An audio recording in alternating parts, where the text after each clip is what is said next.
আসসালামু আলাইকুম প্রিয় দর্শক, বিস্তারিত সংবাদের শুরুতেই জানিয়ে দিচ্ছি ফ্রেশ প্রিমিয়াম টি সংবাদ শিরোনামগুলো। শুরুতেই সংবাদ শিরোনামগুলো জানাচ্ছি।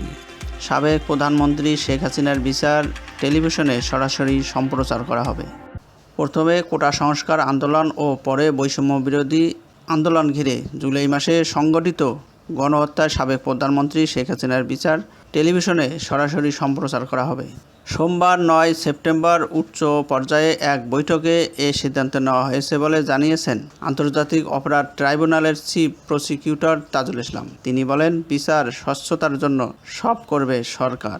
এর আগে রবিবার তিনি জানিয়েছিলেন, ভারতের সঙ্গে বাংলাদেশের অপরাধী বিনিময় চুক্তি রয়েছে। সেই চুক্তির আলোকে শেখ হাসিনাকে ফিরিয়ে আনার প্রক্রিয়া শুরু করা হবে। প্রিয় দর্শক, আপনার মূল্যবান মন্তব্য কমেন্ট সেকশনে জানিয়ে দিন। ভিডিওটি দেখতে দেখতে চ্যানেলটি সাবস্ক্রাইব করে আমাদের সাথেই থাকুন।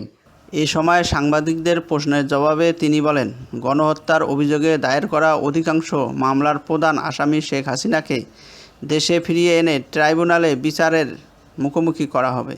আরেক প্রশ্নের জবাবে তিনি বলেন, গণহত্যার এভিডেন্স নষ্ট হওয়ার আগেই সংরক্ষণ করা বড় চ্যালেঞ্জ।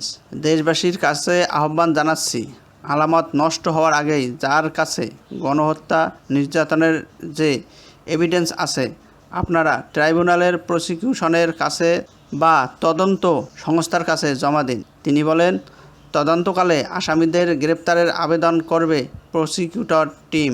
আগে ট্রাইব্যুনালে আসামিপক্ষের আইনজীবী হিসেবে কাজ করলেও বর্তমানে রাষ্ট্রপক্ষে আইনি লড়াইয়ে কোনো আইনগত জটিলতা নেই। দ্রুত ট্রাইব্যুনালের বিচারপতি নিয়োগ দেওয়া হবে। শেখ হাসিনাকে নিয়ে আরেক প্রশ্নের জবাব নবনিযুক্ত চিফ প্রসিকিউটর বলেন, শেখ হাসিনা সহ যত প্রভাবশালী আসামি হোক না কেন, সবার সঙ্গে সমান আচরণ করা হবে। কারো প্রতি যেমন জুলুম করা হবে না, তেমনি কাউকে ছাড়ও দেওয়া হবে না। পরবর্তী সংবাদ দেখার আমন্ত্রণ জানিয়ে শেষ করছি। আল্লাহ হাফেজ।